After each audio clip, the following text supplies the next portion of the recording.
Hey, what's going on? We're up to video 2 of Mr. Donnelly's. I don't know why I say my first name. It's Mr. Donnelly here, technically. Of essentially a year 11 recap, I'd say. So, previous video, if you haven't watched it, you probably should have watched it, but you know.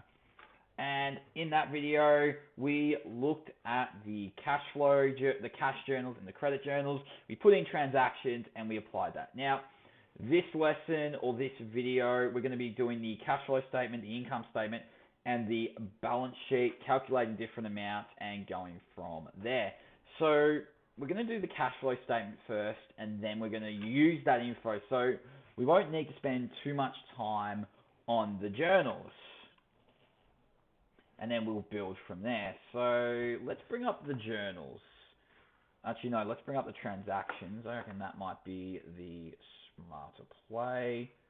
Yeah, I'll do it that way. Yep, cool. Alright, so we've got our transactions. Already put those transactions in. Not a big deal. Now we've got the additional information. That's relevant here, so let's hear about it. Inventory at the end of the month, according to the inventory card. So inventory cards, remember from SAC 1, Area Study 1 is where we record our inventory. There was $1,000 in the account. Meanwhile, the inventory count, where we physically counted at the end of the month, showed $900 on hand. So there's a difference of $100 there. We had sales returns of $2,000 for the month, plus cost of sales for the month, totaled $7,500.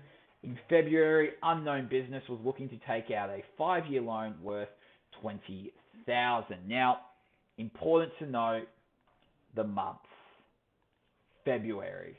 That means it's not relevant. And I'll explain why when we do the balance sheet. So there's our additional information. We will come back to that.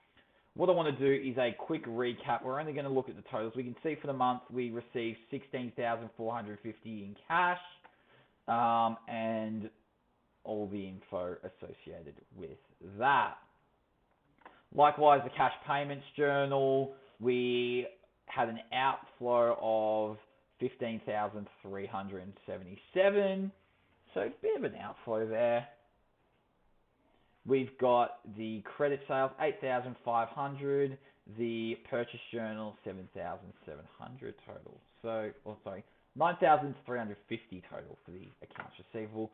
7,700. Now, these numbers all play different roles. I'm going to show you how those all interact in the balance sheet, income statement, and cash flow statement as required.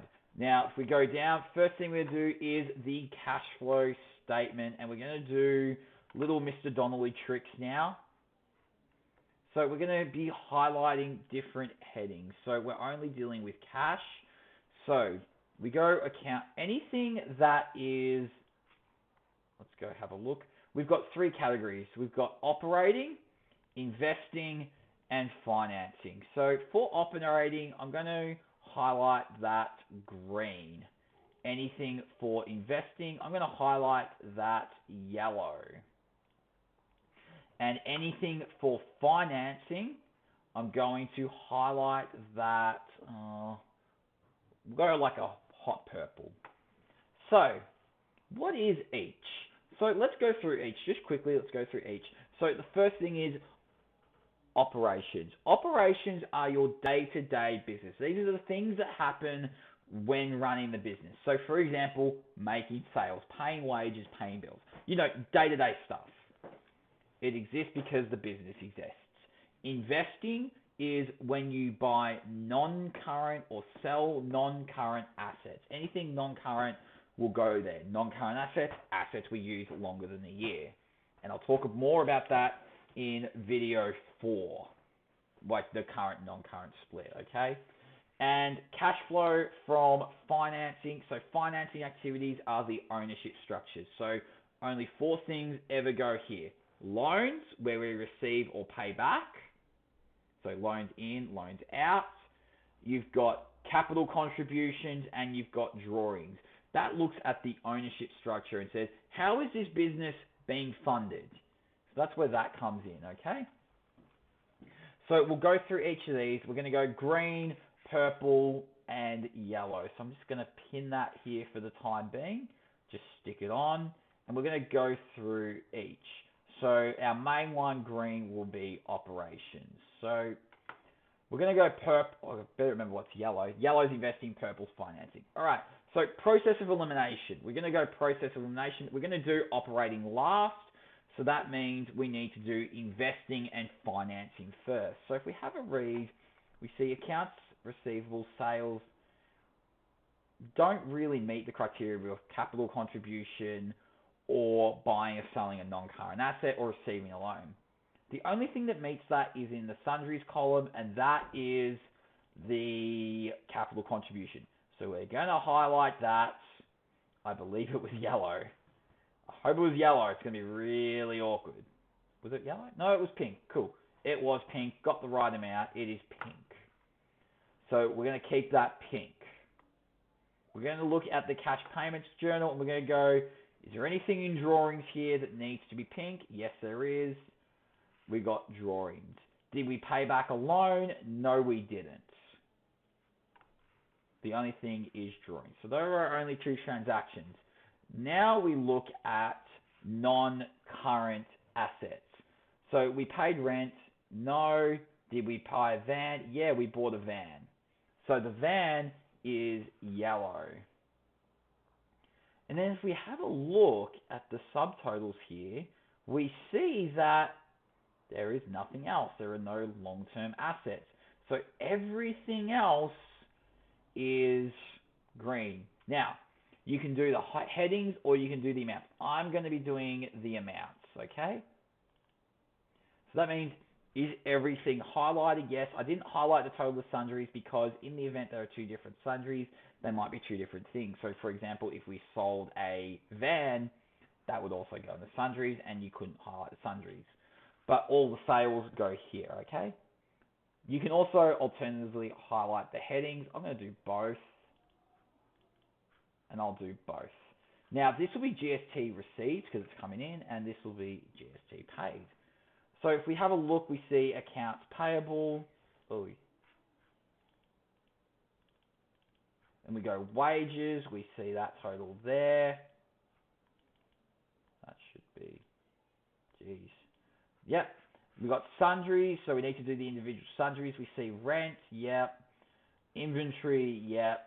And utilities, yep. And then we can just go GST. Now, interestingly enough, the GST, even though we paid it on the van amount of 3,300 is the one that goes there. The 330 GST would go in the operating.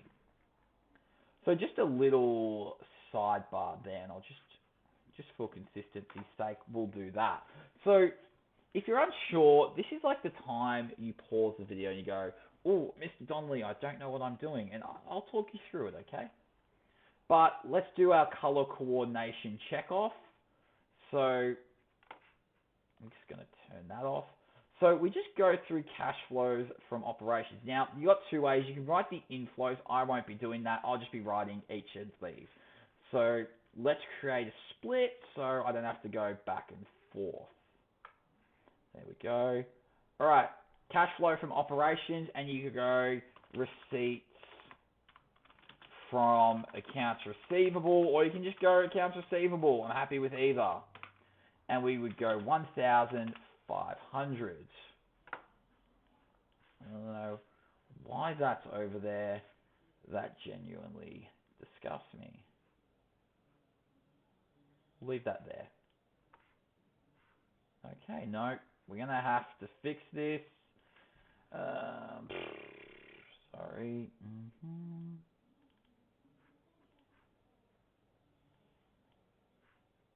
All right. It's going to be one of those days. Yeah, I'm just going to leave that like that. It'll display. Good enough. All right, and then we just keep going across. So we go cash sales, 4,500, and GST received, 450. There's our amount. Nice and simple. There are no other greens, inflow being receipts. So let's do a subtotal. Let us do a subtotal. Let me just get my calculator up. There we go. And I didn't actually fix that. So maybe next video. Actually, I don't need it next video. So we see 6450. So there we go. 6450. Now, for outflows in the cash payments journal, we just want brackets. Now, you can also do another trick, and we can just look around and go, is there any yellow? No. Is there a purple? Yes. So we go capital contribution, and we see that is $10,000. And now we've put all the transactions on the inflow. So there were only 4. You've got the accounts receivable, sales, GST, and 1 sundry. 1, 2, 3, 4. 4 inflows and 4 on the receipts journal. 1, 2, 3, 4. 1, 2, 3, 4. Nice and simple. Now let's move over to the cash payments and our outflows. Now, rule 1 about outflows is it needs to be in brackets. So please remember that. Let's do our brackets quickly. So payments to accounts payable, or you can just go accounts payable, bracket 3,000. We just work across. We've done the accounts payable. We go wages, 2,500. We look at the GST paid. Now, 2 ways you can do this. I'm going to treat it GST paid at the end, actually. So let's do sundries. So we work down to sundries. We got the first one, rent, 2,000. We've got inventory purchased, 1,500. We've got utilities paid, and that will be 270.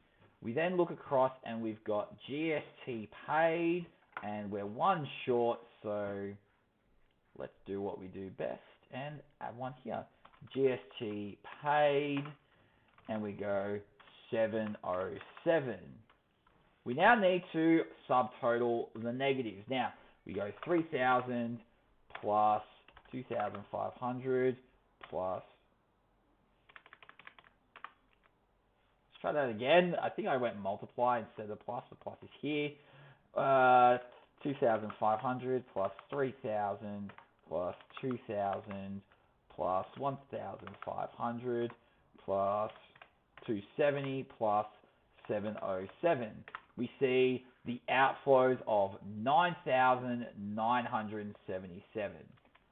9,977. Whoops. That should not be bolded. All right. We see these are the outflows. We then have a look at the investing. We look for any yellow here. Yes, there is. It's a van. We just write van. It's an outflow, 3,300. And we see the... And because it's the only one, we can put it in the right column. Next, we move over to purple, and we've only got drawings. And because that's an outflow, it goes in brackets, 2,100. And then they would go across to there. Now we need to do the subtotal. So we put all these journal entries into here. Now, receipts, we need to do a subtotal of our operations. So let's get the calculator up. So we received 6450. We deduct how much went out, which was 9977. And we see, oh, that's an outflow of 3527. 3527. Whoops. And then we look at the investing. It's 0. It's just negative 3,300 because that's the only transaction. And then we look at capital contribution. We see, oh, how much is that? Sorry, I'm just having a quick look. Yep, that looks right. That looks right. Yeah, no, that looks right. We see 10,000. Yep. Sorry, I was just a bit concerned because I saw -9. I was like, wait, what? Oh, no, that's subtotal. Make sure you bold it, you highlight it in your book so you avoid those moments. All right, that's just me being me. 10,000 minus 2,100. 7,900. And then we need to add up the ones I'm going to highlight in red.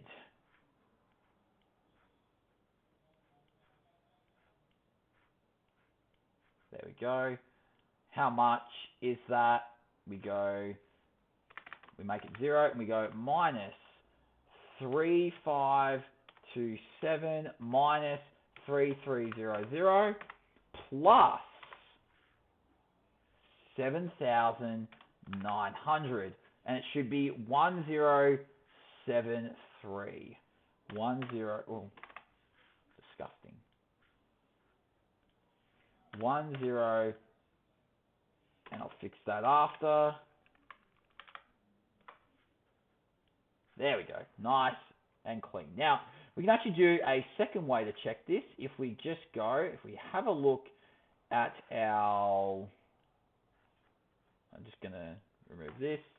If we have a look at our cash journal, so we look at the cash journal, we see what we received was 16450, so 16450 minus the amount we paid, 15377.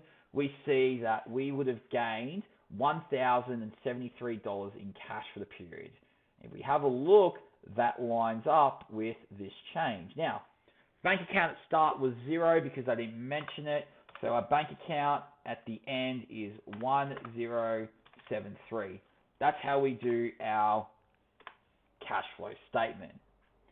Now that we've done all that, we can now do the income statement. Now, income statement, we need to get our revenues and our expenses. Now, anything that's incoming in will be a revenue. So we're going to, we need another color. Jeez, I'm running out of colors to do. You know what? I'm going to make the text orange. I'm going to make the numbers orange. I think that's how I'm going to do this. So, let's have a look at our revenues. So, we're going to start with the sales journal. Now, the sales journal, we only include information here, 8,500. That goes in our sales journal. We don't need to include the amount of inventory we purchased, though, because we only include the inventory we sold. So, if we go up, we see inventory at the end of the month was 1,000, while the inventory count was 900. So if we have less stock than what we should have, it's a loss. Ergo, you can see that we had an inventory loss of 100. Sales returns was 2,000. We need to include that. Our cost of sales, we need to include that as well. And we don't care about the loan still. So let's plug those numbers in. So we've got net sales. So we've got credit sales. And we've also got cash sales. Because if we go through here, we can go, which ones go on the income statement? Which ones are revenue? Which ones are expense? Again, that is going to be part 4. So you'll need to watch that to go through that. But for the time being, cash sales is revenue. So let's make that orange, and that should be black. Whoops. So if we go back, we have a look, 4,500. And we have a look at the credit sales, which is the sales from the sales journal, 8,500. And we go cash sales. Now, you might be thinking, does it matter if I have the cash or credit sales on top? And guess what? It doesn't. And we go less sales returns. And where are our sales returns? They were, if we go back up, we see they were $2,000. Simple. And that's $2,000. And our sum is 8,500 plus 4,500 minus 2,000 gives us 11,000. We look at our cost of goods sold. We see, cost of goods sold was, wherever that is, our cost of goods sold says 7,500. Here we go. Cost of goods sold, 7,500. Because it's the only one, we go, and it can go in that far column. So that means the gross profit is 11,000 minus 7,000, 5,000. So 11,000 minus 7,500, and that becomes 3,500. And then we just go less inventory loss of 100, and that 100, if you remember, was from this dot point here. And that will be 1,000. Oops, sorry. That will be 3,400. There we go. And that's our gross profit. Now our other expenses. So let's have a look. Let's go through. Now, nothing in investing or financing can ever be an expense. Please remember that. So we're just going to go through, and we're just going through these outflows, and we're going to go, which one would be an expense? And the first one is wages, because they reduce owner's equity and an asset, or they increase liability. In this case, wages and rent both decrease owner's equity and an asset. Inventory won't, because it increases a different asset. It's actually utilities, so stuff like your electricity bill. So we're going to go there, 2,500, 200, 270. So let's get that in there. So we got utilities. Again, it doesn't matter the order you do this. Wages, rent. Ignore the dodgy lines. That's just the formatting issue on my end. So we got utilities, and we go 270. Whoops. We went 2,500, 2,000, and that'll give us 4,770.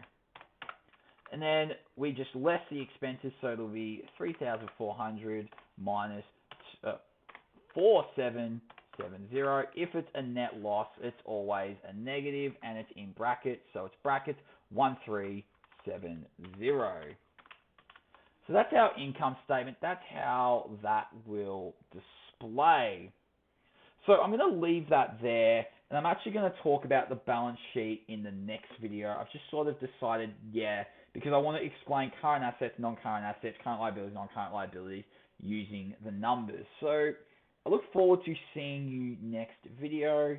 Please stay safe, please look after yourself, and please look after each other. Oh, and like and subscribe, and all that stuff. See ya.